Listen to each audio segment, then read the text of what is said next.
Durham, North Carolina is a city that has blossomed out of the tobacco industry, and it was originally fueled by manufacturing. It's gone through many phases since, and the old factory spaces now house performing arts centers and bougie lofts. But Durham also has a long and varied musical history that goes back more than a century.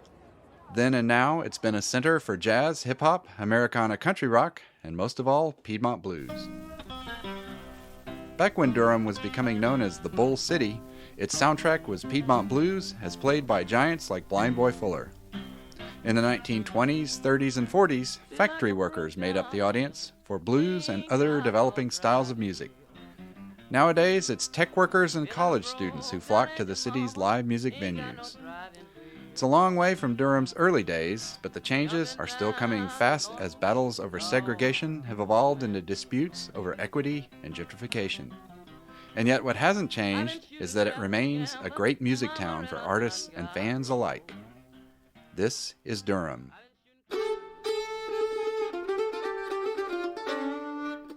From the Bluegrass Situation in Come Here, North Carolina, this is Carolina Calling, a series exploring the history of North Carolina as told through its music and the musicians who made it.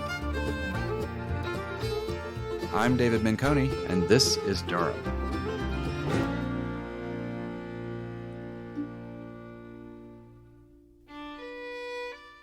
At the close of the Civil War in 1865, fewer than 100 people lived in the village of Durham. But its population grew to 50,000 by the 1930s. Most of those people came for economic opportunity, to take jobs in Durham's tobacco warehouses and factories. Especially African American families who settled in the Haytide district, turning it into a bustling center for blues and gospel. Here is Glenn Henson, a folklorist at the University of North Carolina. The music was happening in every African American community in Durham. And if you map Durham, folks think about Haytide now as the center of Black Durham because that was the center of the Black business district in the 1920s and 30s. But really, one could look at Hickstown, one could look at Bragtown, one could look at the West End. Everywhere where there were African American communities, the music was happening. And the music was happening there specifically on weekend evenings, where it was a music of the house parties' geographic bounds. Wherever there was an African American community or neighborhood, the music was happening. Some of these musicians were among the most renowned legends in all of blues. Those who are most well known to the outside world are Blind Boy Fuller, Mr. Fulton Allen, Sonny Terry, Saunders Terrell, who was a harmonica player, Bull City Red, who was a guitar player, his name was George, guitar player, washboard player, Brownie McGhee, who was a guitar player and singer, and blind Gary Davis, also known as Reverend Gary Davis. The musicians who I just named were the musicians who recorded, and thus the musicians who were most well known to the outside world. They were only a tiny part of a much broader community of musicians. This was a community that was broad and consisted literally of scores of musicians, guitar players, mandolin players, harmonica players, washboard players, accordion players. They were all part of this vibrant, active community of artistry. The music was also happening on the streets of Durham, and the street music tended to be more focused on downtown Durham, which was largely a white space, not all, because Parish Street had this thriving Black business district. The centers of the Black business district, the music was always happening there. Music was also happening near the tobacco factories, especially on weekends, because when the shifts in the tobacco factories got out, folks would leave the factories, walk down Pettigrew Street towards Haytide, or they would walk up Fayetteville Street and then up to North Durham Five Points in that area there. And the musicians would position themselves, particularly on Fridays, which would be paydays, along the route in which these folks would be walking, because they knew they had all been paid in cash. I'm gonna kill you one black red. One day I'm gonna find your grave. Downtown Durham's initial heyday didn't survive beyond the blues era. The career of John D. Holman mirrors the decline of downtown and the evolution of the blues audience from black to white. John D. Holman was one of those artists who claimed the latter-day existence of the blues in Durham. You know, if one looks at Durham during that period, when one talks about the end of Durham's blues musical heyday, most often folks point to the impact of the Second World War and the fact that with the Second World War, a lot of folks who were in Durham, many of whom were artists, but were also working folks, found greater opportunities elsewhere. And so they followed the Great Migration paths and they sought other opportunities. Holman moved to Durham in 1953, long after the core figures in the city had left, but when there was still a pretty vibrant scene. The warehouse scene had changed at that point. The factory scene was changing quickly. The presence of a very large African-American middle class, which had been enabled by the tobacco factories in Durham. As those factories mechanized, those job opportunities reduced. Eventually, as those factories reduced their workforce even more and eventually closed, there weren't folks on the streets in the same kind of way. There wasn't the free money, the freer money that was enabled by the tobacco factories. So folks like John D. Holman, he found himself playing to smaller and smaller and smaller localized audiences. He kept the music very much alive in the community, he and others, but they were playing more for family and friends than they were for broader communities until the late 70s, when suddenly there was increasing white interest in the music. And then suddenly John D. Holman, Friss Holloway, and others who were still playing in Durham found themselves playing increasingly for white audiences at festivals and at clubs. And that was the whole change of the scene for them. This pre-World War II blues era in Durham was an underground scene, not widely acknowledged in the city's so-called respectable quarters. It wasn't musicians playing in theaters or nightclubs, so much as busking in tobacco warehouses or living rooms during rent parties. Perhaps that accounts for the city father's curious reluctance to acknowledge Durham's history when it comes to the blues. For decades, there were those who felt that this music was not a music of which one should be particularly proud. It was a music that was very much a street music, a rough and tumble party music, not the kind of music that a city would necessarily want to associate itself with. And so I think there was resistance on all sides. Though I think even since the 70s, there have been celebrations of the music. Eventually, with the emergence of the Bull Durham Blues Festival, there was always a kind of embrace of this legacy. In that, older blues has a fair amount in common with the modern-day hip-hop that arose on Durham's college campuses, especially Little Brother, a rap trio that formed at North Carolina Central University in the 1990s.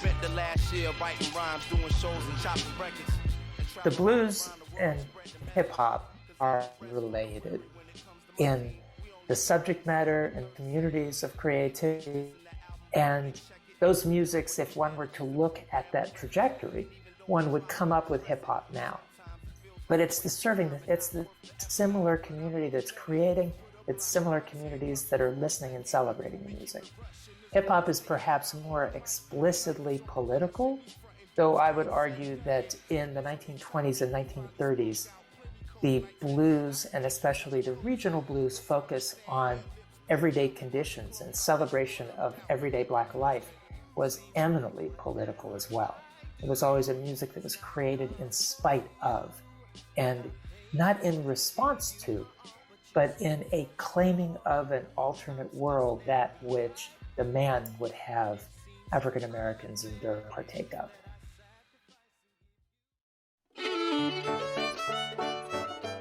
Downtown Durham underwent a major revitalization over the course of 2 decades. Today, there exists an active and progressive community of music makers in all genres.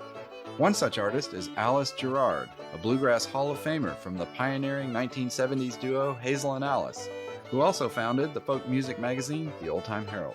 The reason I moved down to Durham was I had been living up in Galax, Virginia. I lived there for about 8 to 9 years.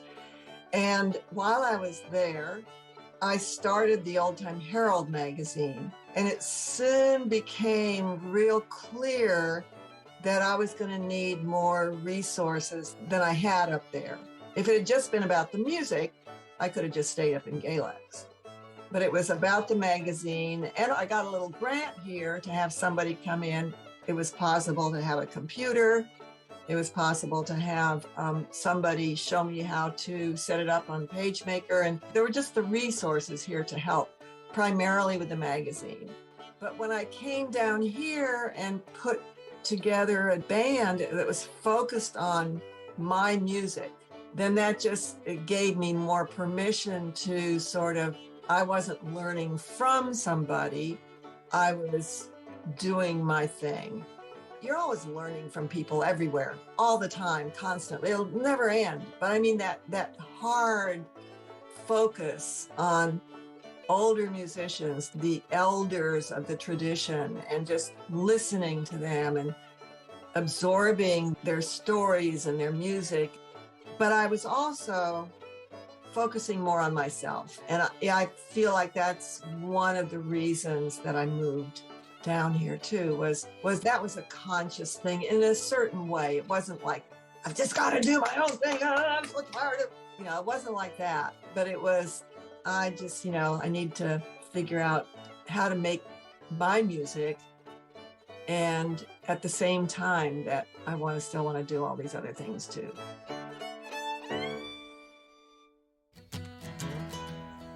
While teaching at Duke University's Center for Documentary Studies, Alice became a mentor to generations of younger artists. One who also became a collaborator was MC Taylor of Grammy-nominated Americana supergroup His Golden Messenger, who worked as her graduate assistant.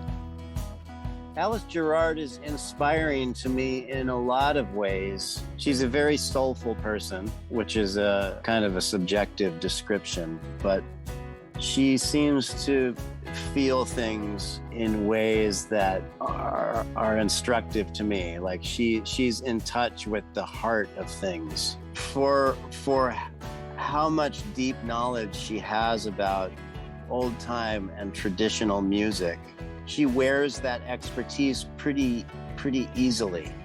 She's not very academic about it. Like she loves it because it speaks to her soul. And it's always been really inspirational to me. Like she's an easy person with a deep connection to that type of music, as opposed to the type of person that is kind of academic and very exacting about the rules of it. I was really drawn to that, particularly when I was kind of new to the area and understanding different ways to deal with traditional music. I was really drawn toward the sort of easygoing way that Alice Gerard had with it.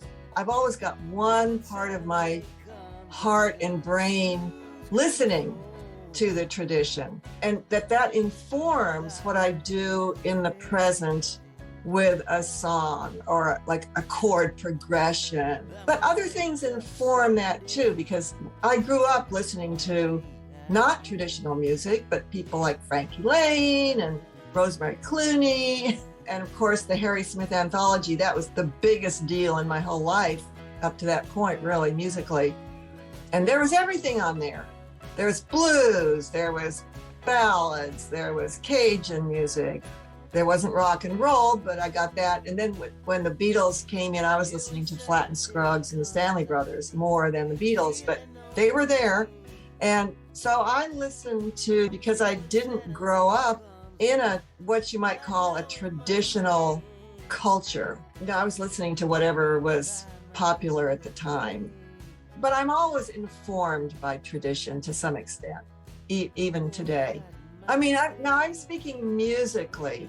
As far as lyrically, that's a whole nother thing. You write what you write, and that's not informed by anything except my own conscience or my own, it's been a sad day today, it's a happy day next day, stuff like that. Another fixture of Durham's musical community is Reese Palmer, an African-American country singer who's had success on the country singles charts and hosts her own show, Color Me Country, on Apple Music. I was actually taken aback by how robust the music scene is here. And I was really quite inspired by the fact that a lot of the music is independent, and a lot of these artists they're like little industries, little cottage industries within themselves. I was really taken by how you could have a whole career here and really just stay within the state and do very well and be very successful. If I had to describe what the music scene is like here, what the music community is here, I would say that it is extremely cooperative. Probably the most cooperative music community I've ever been in. I've lived in New York, I've lived in Los Angeles, I've lived in Atlanta, I've lived in Nashville. And I don't know of any other place where people just regularly come together to collaborate, to do shows together, to work together for the community. It's really inspiring. The arts community here is just extremely strong. Like the Durham Arts Council, the North Carolina Arts Council, they are the most hands-on, and they're very much in the streets, so to speak. And so like they know what's going on. They know who's here, what everyone's doing. They're always out lending a hand. And I've never had someone reach out to me and like, hey, we have a $10,000 grant. You should apply for this. We're not saying we're going to give it to you, but like, you should apply for this. You should know about this. You should be a part of this. They're extremely proactive. It's a community that wants their artists to thrive. They actually care about artists here. Go figure. And so I think that's why the music scene is so robust. I think that's why it's so varied. That's why it's so alive. So you get hip hop, you get country, you get bluegrass, you get folk music, you get Americana music, you get R&B, you get gospel. And it's all within a 50-mile radius, which is amazing. I don't know if there's something in the air, in the water, I don't know. But if you have a dream in Durham, you can make it happen. Nina Freelon, a Grammy-nominated jazz singer, composer, and producer based in Durham, sees the self-sustaining bloom of Durham as the result of multiple sources. So there are a couple of engines that fuel the music scene here. There's a community engine, which I credit to Brother Yusef. That's Yusef Salem. And the culture that he created from the ground up, with the idea that anybody who loves this music can play this music or sing this music. And a very welcoming, loving, equal opportunity type of vibe he had. So he was from Baltimore, and I didn't know of him at that time, but many of the old timers would tell me about him. He was a real jazz luminary. And he came here, adopted the Muslim faith, and had a real impact on Durham and the surrounding areas.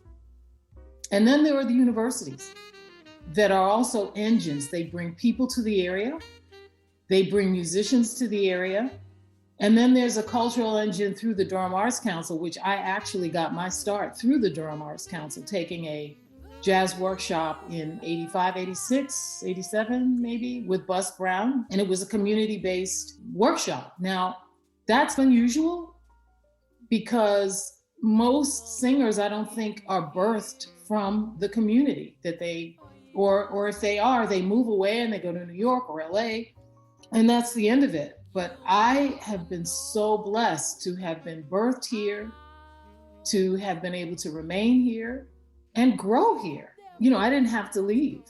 And I think I'm probably unusual.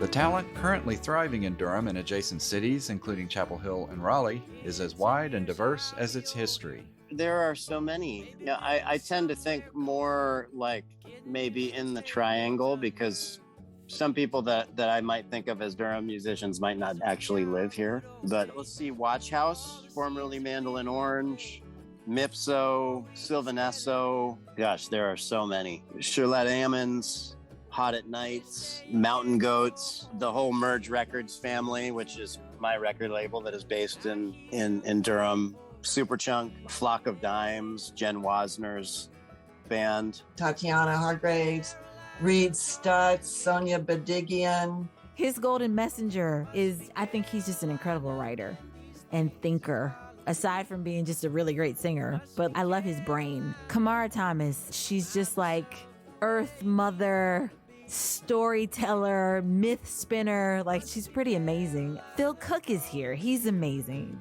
Tamisha Wadden, so many people, the Lomelands, Shauna Tucker, Yolanda Rabin, Sylvan Esso is fantastic. And Lord, Blue Cactus, John Shane, like, just, there's so many people. There's so much good stuff here. But this thriving scene didn't happen overnight or accidentally. Since the 1990s, there has been a major investment in the revitalization of the downtown area, which has brought changes both positive and negative. Bill Kalkoff led a major revitalization effort with the organization Downtown Durham, Inc. When you go back to 1993, downtown Durham was struggling very mightily as a downtown. It was basically just a government institution with a couple of restaurants and not a whole lot going on, and perceived as being very unsafe. And with the streets rolling up about 5 o'clock most nights. For me and my experience in downtown, we very diverse culture, lots of people politically active. The challenge to get Duke and NCCU and NC State or Carolina students to come to downtown and enjoy what we were building, and then eventually to stay with many of the creative class type companies we recruited, became first a challenge, but then we viewed that as a great opportunity. And we really did sit down to figure out, what did you have to have in a downtown to make people want to stay? When you're starting an organization or a revitalization effort, you need to look at, what do we have? What can we build off of? And what was really unique in downtown Durham is we had a great stock of historic, cool-looking buildings. A lot of them were, the tobacco warehouse and that, but in the city center, all these kind of cool-looking 2- and 3-story buildings and stuff. We made Durham unique and authentic because instead of tearing down a lot of buildings, we went into historic preservation big time. But the idea was to preserve, the buildings, but turn them into something new, from tobacco warehouses to apartment buildings, condo buildings, office buildings, restaurants, et cetera, et cetera. It started with that type of thought and goal to have in place of keeping and drawing younger people into our community by growing the office space, growing the restaurant scene, growing the music scene, putting together a couple of very major projects like the new ballpark and the Durham Performing Arts Center. All of those things we envisioned working together to build a more dynamic downtown that people would want to come to and live in and play in. Of course, as in many downtown communities, with revitalization comes gentrification.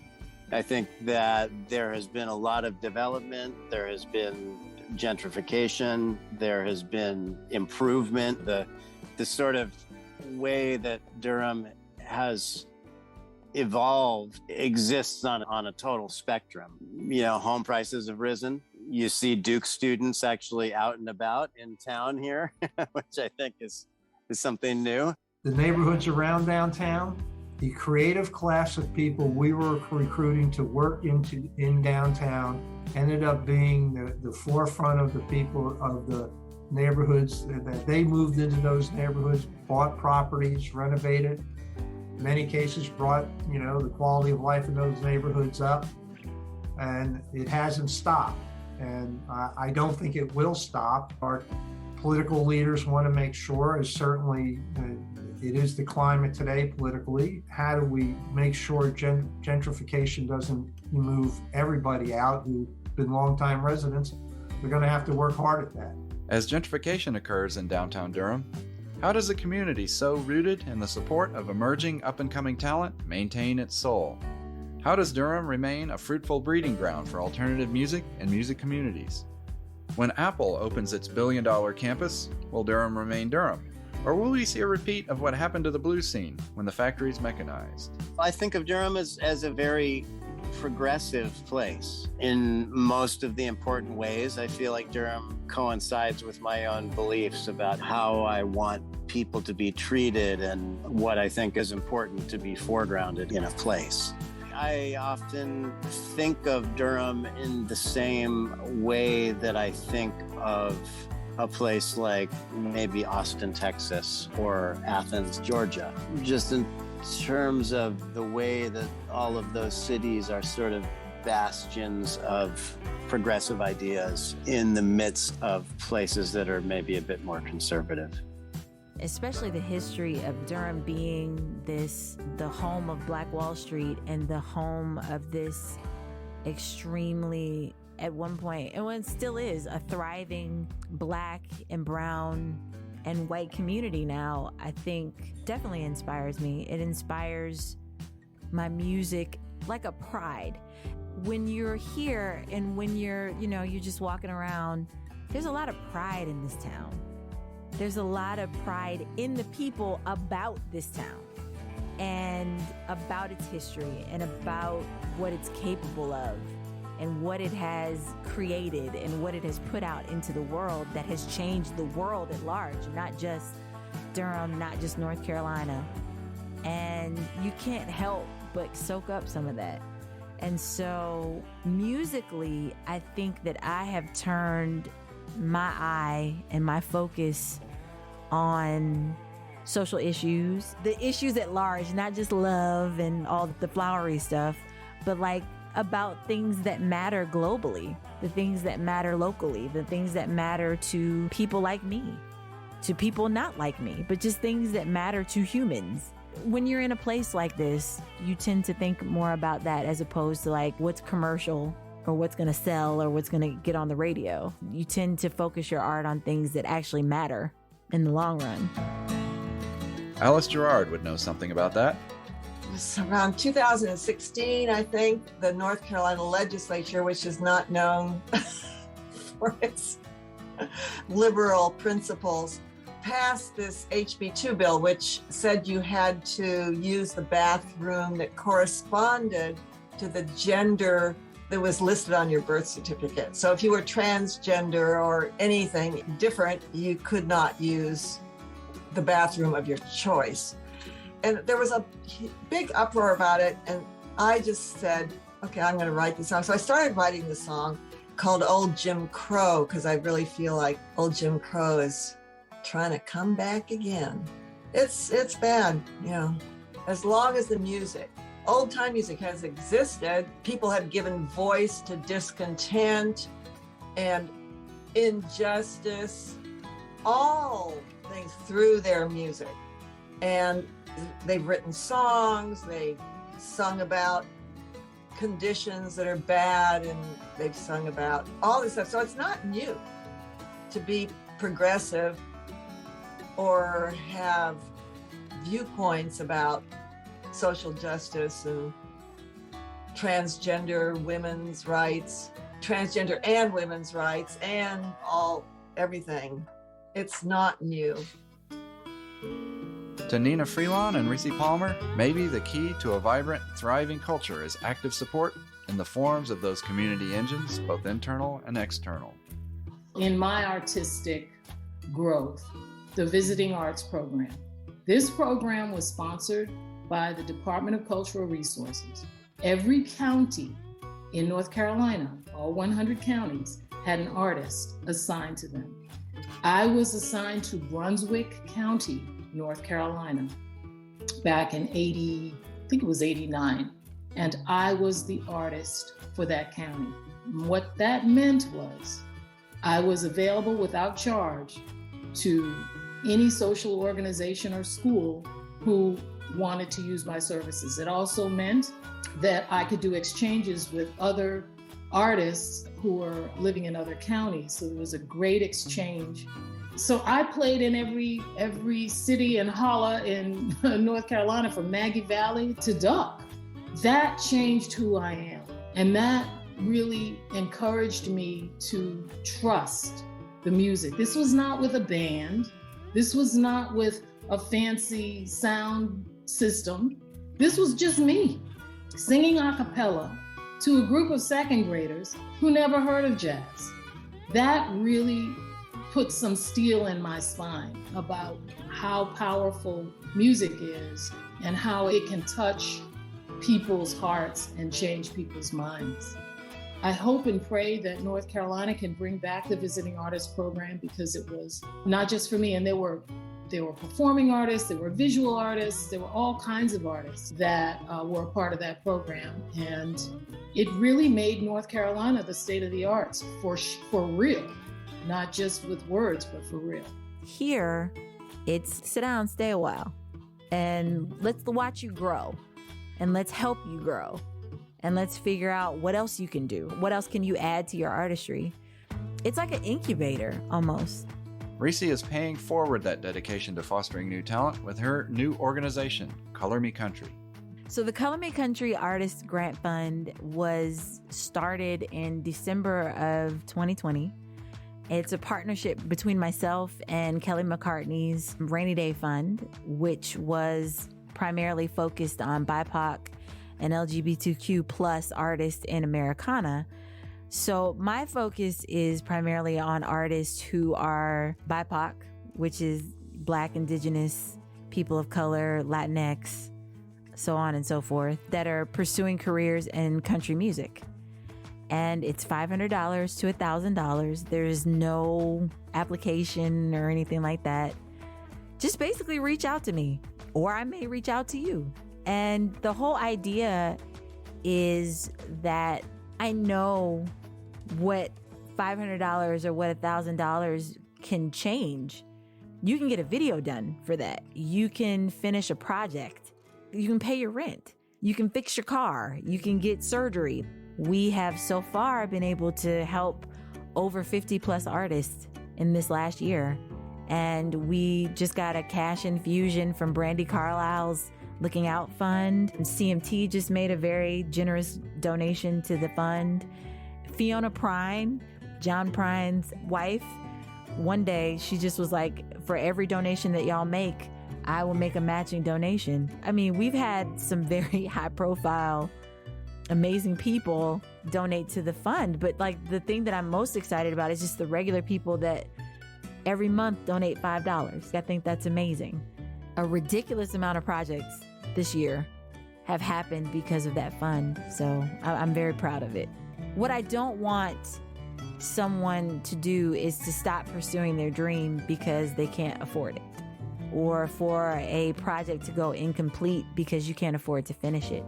Nina Freelon's North Star Church of the Arts is another organization committed to the support of new and emerging artists in the Durham area. And we are a tiny venue, but we call ourselves Tiny and Mighty. We're going to be bringing back the idea of the salon, where there are poets and writers and singers and musicians who feed off of each other and have a place to play in front of an intimate audience to grow their craft and to grow their musicianship, because we need that. And the younger you are, the more you need it, or the younger you are in your music. People always say to me, oh, I read that you got started late in your career. And while it's true, I was in my 30s when I really began in earnest to push forward. The other truth is that this life is not a race. And you start when you start. So I actually work with a lot of older singers, older in age, but young in their music, and say, go for it. Durham remains a work in progress and has the sort of gentrification in progress that prices people out. There are fears that, with Google and Apple setting up major hubs here, Durham won't be affordable for most artists. Part of the responsibility of the arts with regard to gentrification is to tell the story that happened before you got here. I think that's one way we can keep that legacy alive and allow people an entry point to participate in community, but realize that they are not the creators of it, that there was something that existed prior to their arrival. Whatever the obstacles, however, one thing you can count on about music in Durham: nobody will be stopping anytime soon. And that's a wrap for this edition of Carolina Calling, exploring the history of North Carolina music. Join us on our next stop across the Old North State, Wilmington. Carolina Calling is a production of The Bluegrass Situation in Come Here, North Carolina. This episode was written by Jenna Warnicki, Amy Reitnauer-Jacobs, Chris Jacobs, and me, David Minconi. Produced by Shelby Williamson and Justin Hiltner. Edited by Chris Jacobs and Associate Editor Jenna Warnicki. Special thanks to Executive Producer Amy Reitnauer-Jacobs at The Bluegrass Situation and Billy Maupin at Come Here, North Carolina. Our theme music is the song Erie Fiddler, written and recorded by Andrew Marlin. The roots of American music run deep in North Carolina. Learn more by visiting ComeHereNC.com. Don't forget to follow, subscribe, and rate us wherever you get your podcasts, as it really helps us introduce the show to new listeners. Discover more roots music podcasts at thebluegrasssituation.com. I'm David Minconi. Thanks for listening.